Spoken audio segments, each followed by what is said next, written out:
Well, good morning everyone, and welcome to this special video blog brought to you today from the set of Beauty and the Beast, which will perhaps give you an idea of what it is I'm going to talk about today.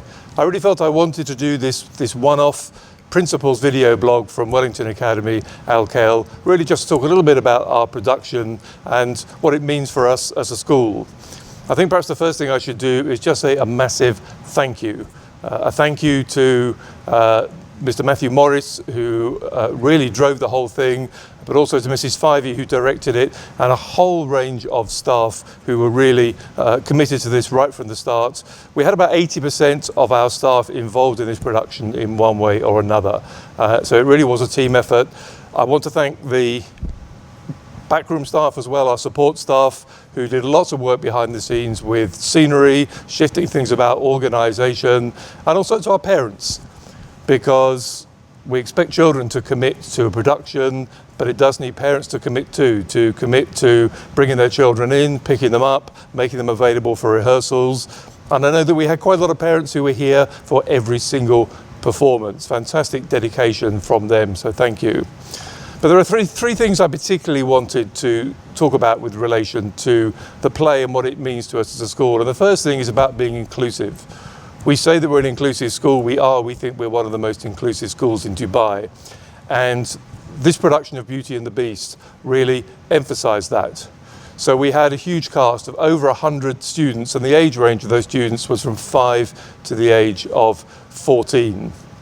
And that meant that every child who wanted the opportunity to be in the play could be in it. It didn't matter whether they were the best. What we wanted was for them to have the opportunity to be part of it.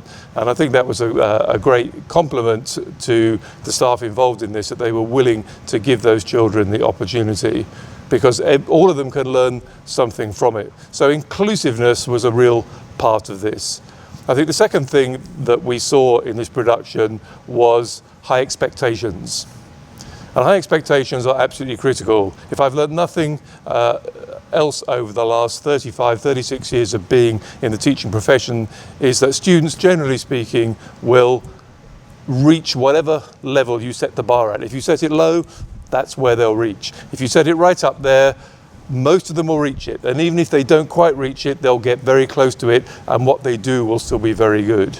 And that philosophy really runs through the whole school. We want our students to have very high expectations of themselves so that they can achieve whatever it is they can achieve. And we don't mind what it is. We know that some students will achieve different things from others. Some of them will be capable of achieving more than others. What we want them all to do, though, is to set the bar really high.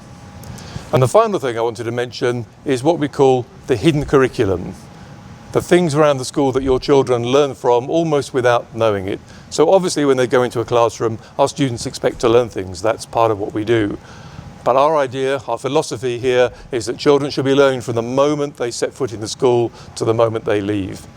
And there are some things that are much easier learned outside the classroom than inside it. So what did our students learn from their experience of being in Beauty and the Beast? They learnt about commitment. They learnt that you have to turn up regularly. You have to commit to being here on time.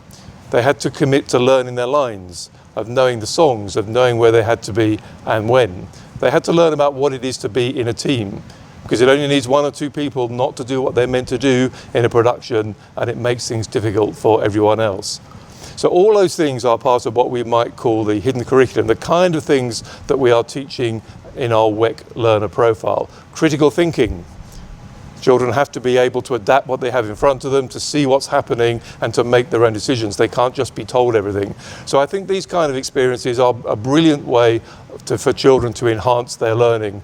And one thing I can guarantee you is that all the students who took part in this production will remember it for years to come, and they'll still be talking about it 10, 15, 20 years' time. They'll talk to their children about the time they were in the school play and what a brilliant experience it was. So that more or less ties it up. I hope that those of you who came to the production, and we had about 12 or 1300 people came to watch this overall. I hope if you came to see it, you really enjoyed it. I know the parents that I spoke to had a great time, were massively impressed by what they had to see. And I know that the students all enjoyed it. The ones I've spoken to really had a great time. So thank you for watching this. I hope you've enjoyed this one-off, and I hope that on my regular Thursday blog spot, maybe I will invite Beauty and the Beast, the two lead characters, to come and just tell us a little bit about what they got out of it and what they really enjoyed about being part of this. Thank you very much.